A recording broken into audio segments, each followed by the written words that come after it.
Hello, Assalamu alaikum students. Welcome to Funds Academy with lecture number 13.4 Green test. Today's topic is electromotive force EMF. Baba, 13 number chapter है current electricity, okay? And EMF लफ्ज़ इस्तेमाल थींदो बाबा ॾिसो मूं तव्हांखे ॿुधायो त हिक तार में तव्हां वटि को बि कंडक्टर आहे कंडक्टर माना तार यानी जंहिंमां करंट फ्लो थिए तारूं पयूं ॾियनि पर जिन तारुनि जे छेड़नि ते जनरेटर न आहे वापडा जूं लाइनूं न आहिनि लॻल सेल न आहिनि लॻल या सोलर प्लेटूं न आहिनि लॻल त पोइ उन्हनि तारुनि में फ्री इलेक्ट्रॉन त आहिनि। तव्हां ॾिसंदा आहियो त जॾहिं बि असां सोलर प्लेट हणूं या सेल हणूं या बैटरी हणूं या जनरेटर हणूं त करंट शुरू थी वेंदो आहे। बेसिकली जेके करंट फ्लो कराइण जा सोर्सिस आहिनि उहे कहिड़ा आहिनि सोर्सिस माना उहे सोर्सिस आहिनि जेके हिननि फ्री इलेक्ट्रॉन खे छा था कनि पिया पोयां दबाव था ॾियनि प्रेशर था ॾियनि इहे सोर्सिस जंहिंखे तव्हां पोटेंशियल डिफरेंस था चओ जंहिंखे तव्हां वोल्टेज था चओ जंहिंखे तव्हां इलेक्ट्रिक प्रेशर चओ न त इहे electron randomly directed millions metre per second पर जेॾी महिल बैटरी तव्हां सोर्स यानी छेड़नि ते सेल था आणो बैटरी था आणो जनरेटर था आणो सोलर प्लेट था आणो त इहे तारुनि में इलेक्ट्रॉन हिक तरफ़ मूव थियणु शुरू था थियनि। हाणे आख़िरकार हिन सेल बैटरीअ में हिन जनरेटर में छा आहे जो इलेक्ट्रॉन हिक टर्मिनल खां ॿिए टर्मिनल बाक़ाइदे शुरू थी था वञनि मोशन में माना करंट शुरू थी थो वञे त हाणे इहे बैटरी सेल इहे बाबा यादि रखे छॾियो त इहे वोल्टेज जा सोर्सिस आहिनि जेके सबबु था बणजनि करंट फ्लो कराइण जा।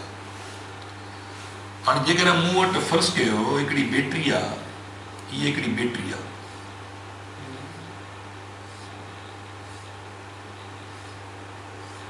हाणे हिन बैटरीअ ते असांजो ॿाहिरियों सर्किट न आहे हीअ बैटरी चार्ज थियल असां वठी आया आहियूं हिन बैटरीअ ते लिखियलु आहे त हीअ बैटरी 10 वोल्ट जी आहे फॉर एग्ज़ाम्पल केतिरी जी आहे हीअ 10 वोल्ट जी बैटरी ते लिखियलु आहे 10 वोल्ट।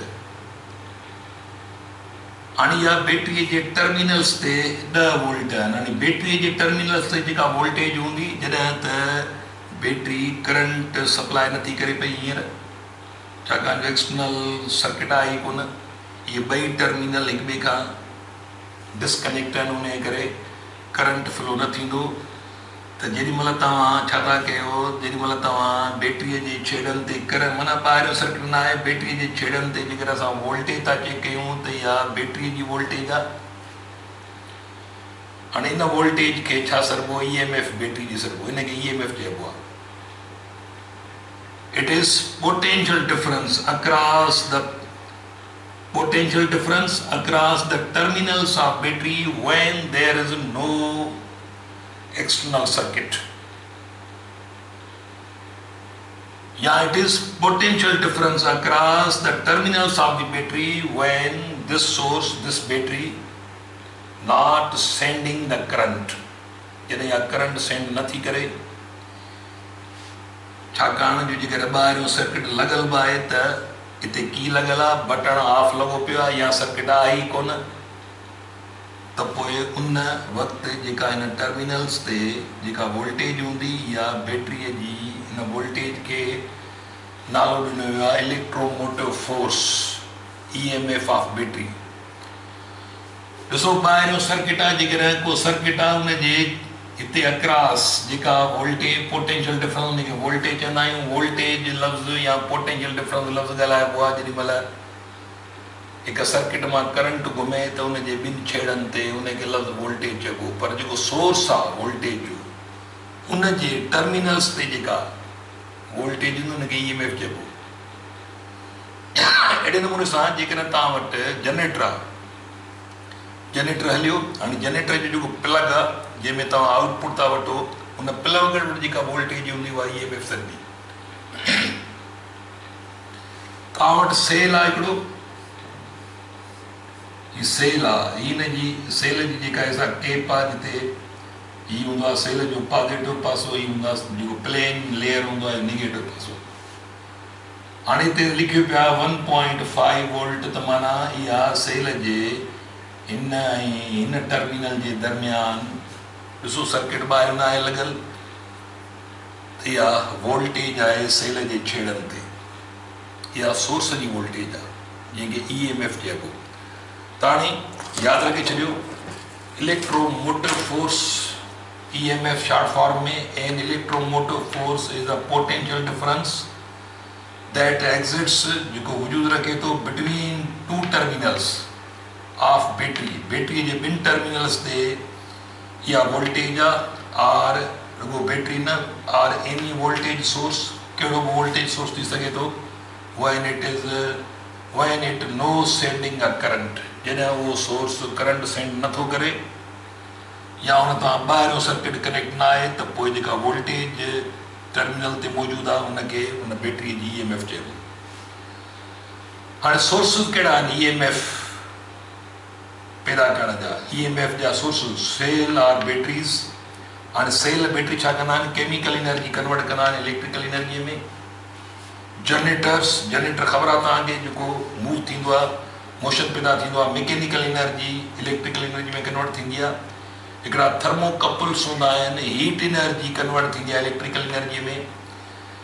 EMF जा सोर्सिस फोटो वोल्टेक सेल पढ़ी आहियो असां इंटर में, सोलर सेल्स, इहे सभई वोल्टेज पैदा करण जा। इहे छा था कनि, हिन में लाइट किरंदी आहे, लाइट एनर्जी कन्वर्ट थींदी आहे इलेक्ट्रिकल एनर्जी में, जेको आम तव्हां वटि घर में सोलर प्लेटूं आहिनि। त इहे समूरियूं शयूं, इहे सोर्सिस आहिनि, वोल्टेज पैदा करण जा सोर्सिस आहिनि, सर्किट में वोल्टेज ॾियण जा सोर्सिस आहिनि, यादि रखे छॾियो।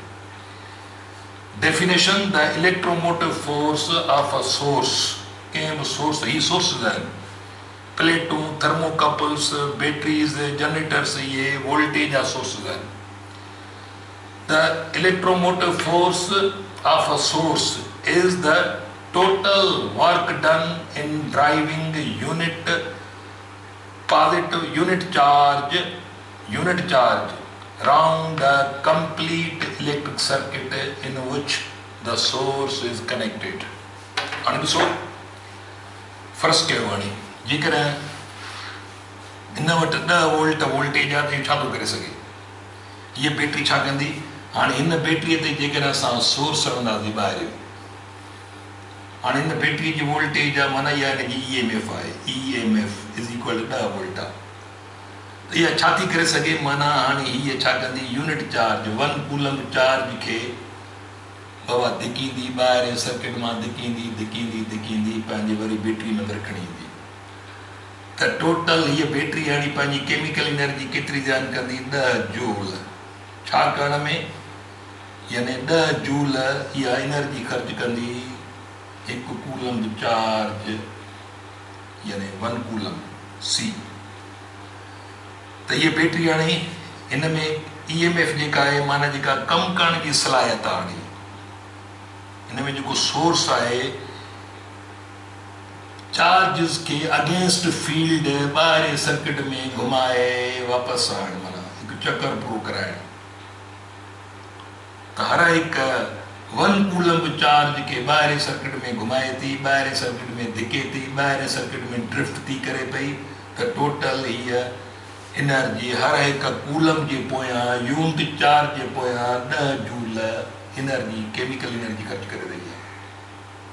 इहा एनर्जी EMF सॾिबी, EMF इज़ इक्वल टू, माना इहा हिनजी 10 वोल्ट, माना 10 जूल पर कूलम ते ख़र्च करे रही आहे। या हिनखे EMF खे तव्हां सिंपली इहे सां ज़ाहिर कंदा आहियो, इज़ इक्वल टू हिनजी EMF 10 वोल्ट आहे, माना इहा बैटरी 10 जूल वर्क करे थी हर हिकु कूलम चार्ज ते।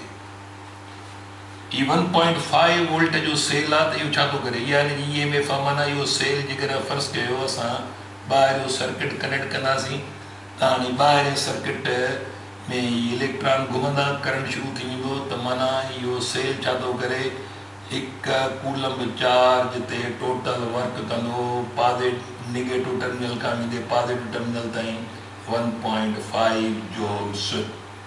इहा हिन जी EMF सभी माना ही सेल 1.5 जूल कम कंदो हर हिकु कूलम चार्ज खे सर्किट में घुमाइण नेगेटिव टर्मिनल खां पॉजिटिव टर्मिनल ताईं अगेंस्ट द फील्ड। हाणे इहो हूंदो आहे मक़सदु तव्हां वटि जेकॾहिं फ़र्ज़ु कयो बैटरी आहे सिंपल ॻाल्हियूं आहिनि। तव्हां वटि जेकॾहिं बैटरी आहे हुन ते लिखियलु आहे 200 वोल्ट त इहा हिन जी EMF आहे बैटरीअ जी। माना इहा हिन वटि हाणे सलाहियत आहे 200 वोल्ट जी बैटरी आहे। माना इहा हाणे छा थी करे सघे इहा बैटरी हाणे जेकॾहिं सर्किट हणिबो त हिकु मिसाल जेकॾहिं मां सर्किट हणां थो त हाणे इहा बैटरी हिकु कूलम चार्ज जे पोयां 200 जूल वर्क कंदी। माना इहा हिन जी EMF आहे 200 जूल इहा वर्क कंदी हर हिकु कूलम चार्ज खे बैटरीअ जे नेगेटिव टर्मिनल मां बैटरीअ जे पॉजिटिव टर्मिनल ताईं खणी अचण में धिकण में ड्रिफ्ट ॾियण में। आई ॻाल्हि सम्झ में? त हाणे ज़हन में रखो त जेसि ताईं तव्हां वटि सोर्स न आहे तेसि ताईं करंट यानी EMF जो सोर्स न आहे तेसि ताईं तव्हां करंट नथा यादि रखे छॾियो त पैदा करे सघो। त इहे EMF जा सोर्सिस सेल या बैटरीज़ जनरेटर्स थर्मोकपल्स फोटो वोल्टेक और सोलर सेल्स वग़ैरह मौजूद आहिनि। हाणे अचो थोरो यानी इक्वेशन ते अचूं त हिकु बैटरीअ जी असां चऊं था EMF माना सोर्स जी वोल्टेज वोल्ट में मेयर थींदी। हाणे चऊं था त हीअ बैटरी जेका आहे सा 1 वोल्ट हिन जी EMF 1 वोल्ट आहे। हिन जो मतिलबु इहो थियो त हाणे हीअ बैटरी छा थी करे सघे माना ॿाहिरि सर्किट में हिन जी जेकॾहिं EMF 1 वोल्ट आहे त इहा हिन जी 1 वोल्ट आहे। मतिलबु आहे त इहा ॿाहिरि सर्किट में हिकु कूलम चार्ज खे घुमाए ईंदी चौधारी हुन ते वर्क कंदी 1 जूल वर्क कंदी हर हिकु यानी कूलम चार्ज ते।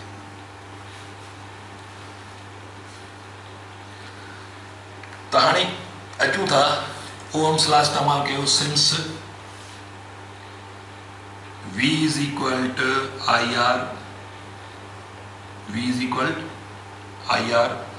ॾिसो बाबा हाणे ॿ शयूं थींदियूं जेकॾहिं तव्हां वटि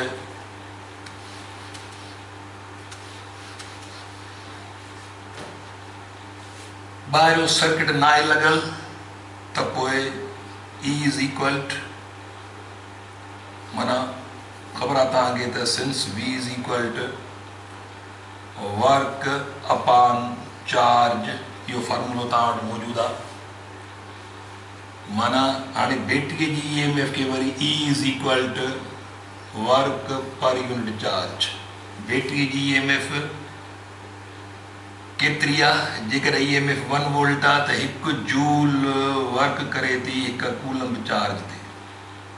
उन करे हिन जो यूनिट ॻाल्हि साॻी आहे जीअं 1 वोल्ट जो यूनिट या 1 वोल्ट वोल्टेज जो यूनिट बि वोल्ट आहे त EMF जो यूनिट बि वोल्ट आहे। फ़र्क़ु कहिड़ो आहे त सोर्स जी वोल्टेज खे EMF चइबो पर सर्किट में किथे बि ॿिनि सर्किट में तार में ॿिनि एक्सटर्नल सर्किट में ॿिनि पॉइंटुनि जे दरमियान वोल्टेज खे ॿिनि पॉइंटुनि जे दरमियान पोटेंशियल डिफरेंस या लफ़्ज़ वोल्टेज इस्तेमालु कबो। पर प्योरली जॾहिं सर्किट कनेक्ट न आहे त सोर्स जे टर्मिनल्स ते जेका वोल्टेज हूंदी या पोटेंशियल डिफरेंस हूंदो उनखे EMF लफ़्ज़ इस्तेमालु कबो।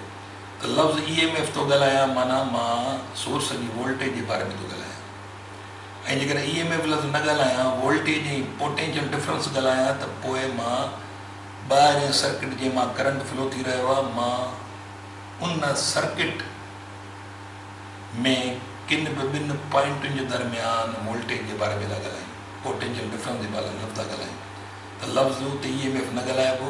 EMF किथे ॻाल्हाइबो जेॾी महिल सोर्स वोल्टेज जो सोर्स हुजे, बैटरी हुजे, सेल हुजे, थर्मोकपल हुजे, ठीकु आहे।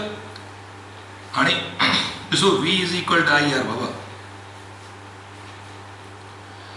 हाणे जेॾी महिल ॿाहिरियों सर्किट लॻाईंदासीं असां, फर्ज़ कयो एक्सटर्नल सर्किट लॻाईंदासीं त हीअ ॿाहिरियों रेज़िस्टेंस आहे।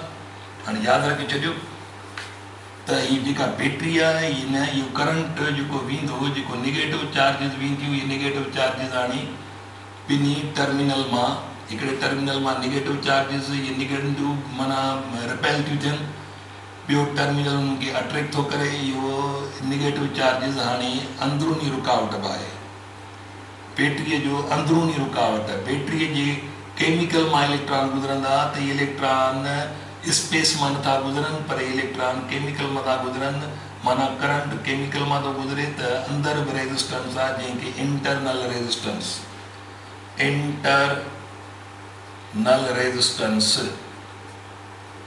इंटरनल रेज़िस्टेंस सोर्स जी हूंदी आहे जंहिंखे आर सां ज़ाहिर कबो आहे, आर सां, स्मॉल आर।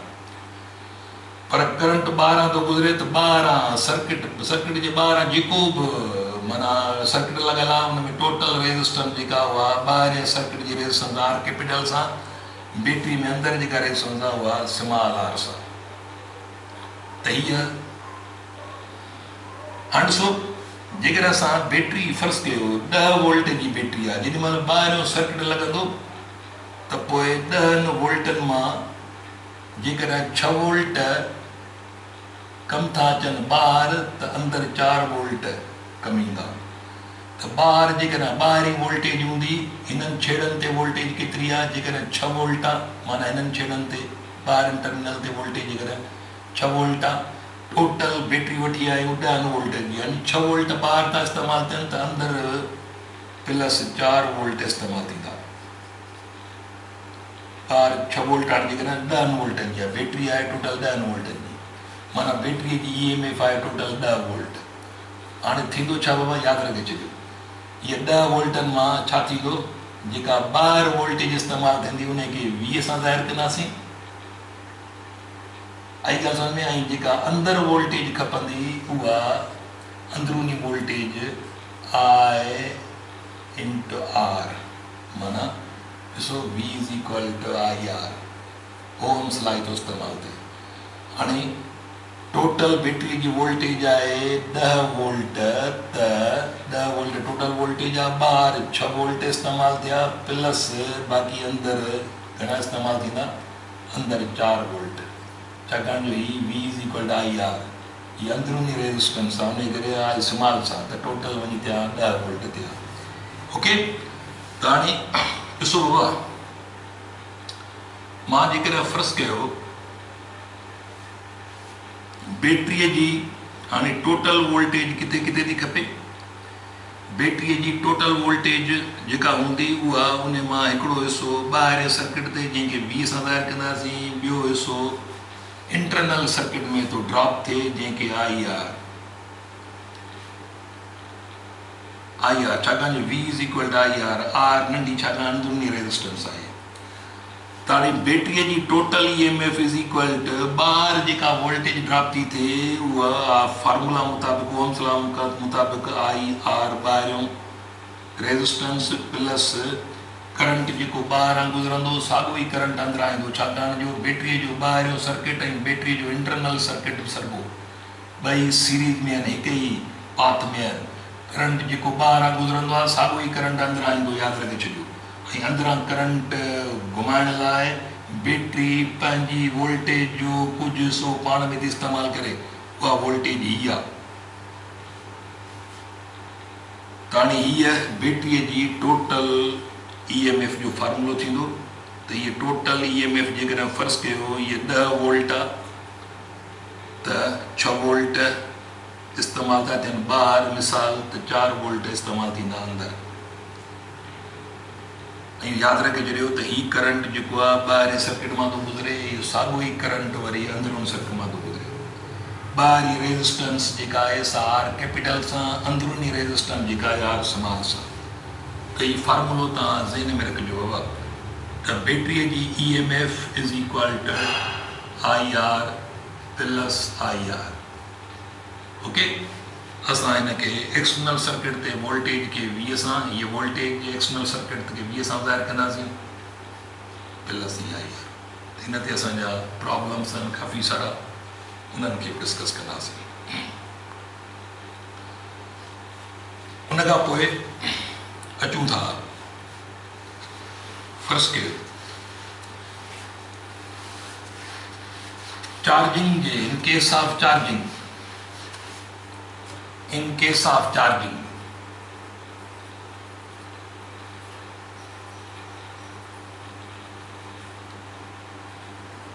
हाणे बैटरी जेकॾहिं चार्ज कजे ॾिसो हाणे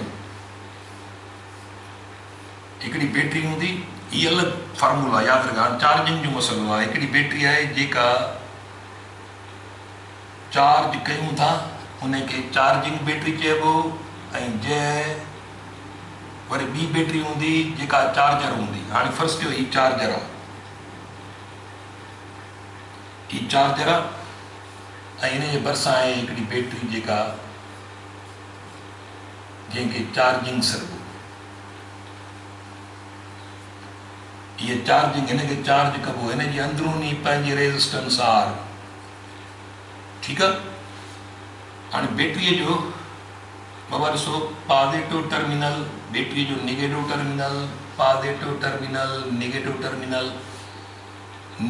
टर्मिनल मां इलेक्ट्रॉन वेंदा पॉजिटिव तरफ़ वरी नेगेटिव मां निकिरंदा पॉजिटिव तरफ़ हाणे हीअ बैटरी यादि रखी छॾियो ही चार्जर आहे हीअ चार्जिंग बैटरी आहे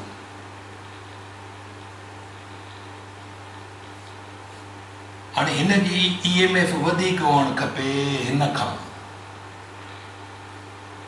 त यादि रखी छॾियो हाणे हिते अलॻि शइ थींदी वञे माना चार्जर जी वोल्टेज खे असां ज़ाहिर कंदासीं कंहिंसां हीअ चार्जर जी वोल्टेज खे 20 सां बराबरि चार्जर जी वोल्टेज बराबरि हूंदी आहे चार्जिंग बैटरीअ जी पंहिंजी EMF केतिरी ऐं प्लस जेका वोल्टेज अंदरि जेका ड्रॉप थींदी जेका वोल्टेज हिन जे बराबरि थींदी वञे हाणे ही फार्मूलो तव्हांजो चार्जिंग वारे केस में इस्तेमालु थींदो माना ही आहे चार्जर जी वोल्टेज यानी चार्जर जी वोल्टेज माना चार्जर जी वोल्टेज केतिरी हुनखे बि उहा 20 सां ज़ाहिर कंदासीं हीअ आहे तव्हांजी यादि रखी छॾियो हीअ आहे तव्हांजी चार्जिंग बैटरीअ जी EMF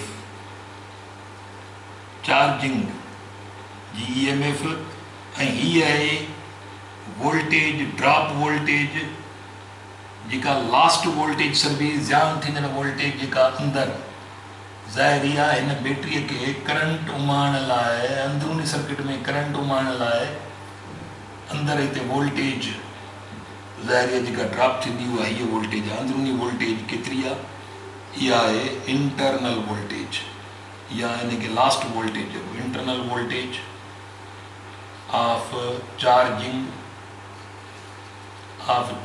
बैटरी ठीकु आहे हीअ चार्जिंग बैटरी आहे हीअ चार्जर बैटरी आहे हीअ चार्जर बैटरी जी वोल्टेज हिन जी वोल्टेज हिते केतिरी वोल्टेज आहे जंहिंजे ज़रिए करंट अंदरि सप्लाई थी रहियो आहे चार्जिंग बैटरी में करंट उमाइणो आहे उन करे वोल्टेज खपे त चार्जर जी वोल्टेज 20 सां ज़ाहिर कबी चार्जिंग बैटरी केतिरी जी आहे केतिरी EMF जी बैटरी आहे जंहिंखे चार्ज कयो थो वञे ऐं प्लस केतिरो अमाउंट वधीक खपे माना चार्जिंग जी EMF खां केतिरो अमाउंट वधीक हुजे केतिरा वोल्ट वधीक हुजे चार्जर जे वोल्टेज खां चार्जर जी वोल्टेज बैटरी चार्जर जी वोल्टेज चार्जिंग बैटरी जे वोल्टेज खां केतिरो वधीक हुअणु खपे IR अमाउंट माना जेतिरी वोल्टेज अंदरूनी सर्किट में थी लास्ट थिए ओतिरी वोल्टेज वधीक हुजे हिन चार्जर जी इहो यादि रखे छॾियो ऐं इहो डिपेंड थो करे जेतिरी चार्जिंग बैटरीअ जी अंदरूनी रुकावट घणी हूंदी ओतिरो चार्जर जी वोल्टेज वधीक खपंदी जेतिरो अंदरूनी रुकावट घणी हूंदी ओतिरो वधीक वोल्टेज खपंदी आहे अंदरि करंट उमाइण लाइ। त चार्जर जे वोल्टेज जो दारोमदार चार्जिंग बैटरीअ जे इंटरनल रेजिस्टेंस ते आहे। ॾिसो हीअ अमाउंट वधंदो, ज़ाहिर आहे हीअ अमाउंट वधंदो, प्लस थींदो हिन में हेड में, माना हीअ अमाउंट वधे थो। त हाणे ज़हन में रखो, जेकॾहिं असां वटि चार्जिंग जो मसइलो हूंदो त हीअ वोल्टेज चार्जर जी, हीअ वोल्टेज यानी EMF चार्जिंग बैटरीअ जी, ऐं हीअ लास्ट वोल्टेज आहे जेका हिन में एड थींदी, तॾहिं वञी चार्जर जी वोल्टेज जो पतो पवंदो। उहा लास्ट वोल्टेज जेका IR अमाउंट आहे। त हीअ फार्मूलो यादि रखे छॾियो। वरी बि हीअ चार्जर केतिरी वोल्टेज जो हुअणु खपे, जेका बैटरी चार्ज कयो था, माना हुन चार्जिंग जी EMF केतिरी आहे, चार्जिंग बैटरीअ जी EMF, ऐं चार्जिंग बैटरीअ जी अंदरूनी वोल्टेज जेका अंदरि लास्ट थींदी, जेका इंटरनल रेजिस्टेंस में करंट उमाइण लाइ वोल्टेज खपे थी, उहा अंदरूनी वोल्टेज। त हीउ फार्मूलो अलॻि आहे। हीउ फार्मूलो चार्जिंग जो मसइलो न आहे। हीउ फार्मूला तव्हांजा आहिनि सिर्फ़ु हिकु बैटरी ॿाहिरि सर्किट में थी जेको आहे सो करंट सप्लाई करे, पर हीउ चार्जिंग जो मसइलो आहे। जेकर ॿ बैटरियूं आहिनि, हीउ चार्जर जी वोल्टेज, चार्जिंग जी वोल्टेज, त चार्जर जी वोल्टेज चार्जिंग जे वोल्टेज बराबरि न थींदी आहे, पर एडिशनल अमाउंट IR अमाउंट वधीक खपे वोल्टेज, माना चार्जर जी वोल्टेज चार्जिंग जे वोल्टेज खां IR अमाउंट वधीक हुअणु खपे। हिन चार्जर जी वोल्टेज हेतिरो अमाउंट वधीक हुअणु खपे, ऐं हीअ अमाउंट डिपेंड थो करे चार्जिंग जे इंटरनल रेजिस्टेंस। जेतिरी इंटरनल रेजिस्टेंस चार्जिंग जेका चार्ज कयो था पिया उनजी जेका अंदरूनी रुकावट जेतिरी घणी हूंदी, ओतिरो असांखे वधीक वोल्टेज वारो चार्जर खपे। त हिननि ते असांजा प्रॉब्लम्स आहिनि, हिननि खे हल कंदासीं। हीअ अॼोको लेक्चर तव्हांजो थोरा हिते वाइंड अप था कयूं, वरी टे लेक्चर सां अवल ख़ैर गॾु हूंदासीं। तेसिताईं पंहिंजो ख़्यालु कजो। अल्लाह हाफ़िज़।